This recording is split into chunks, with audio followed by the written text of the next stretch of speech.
Ne bi nas to toliko zainteresovalo da prvih 5 mesta ne zauzimaju umetnici mlađi od 30 godina. Zbog mogućeg prevelikog šoka počet ćemo od skromnog 5. mesta. Pop pevačica Katy Perry ove godine zaradila je $45 miliona. Pitate se onda kolika je zarada ostalih. Iako je prošle godine bila prva sa zaradom od $90 miliona, Lady Gaga je ove godine pala sa trona. Sa svega $52 miliona i 4. mestom će morati da se zadovolji ove godine.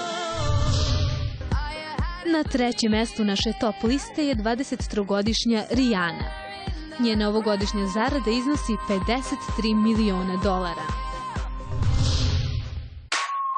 Idol mnogih tinejdžera, Justin Bieber, je sve popularniji. Ali sa zaradom od $55 miliona zauzima 2. mesto. Znači, ima i bogatijih.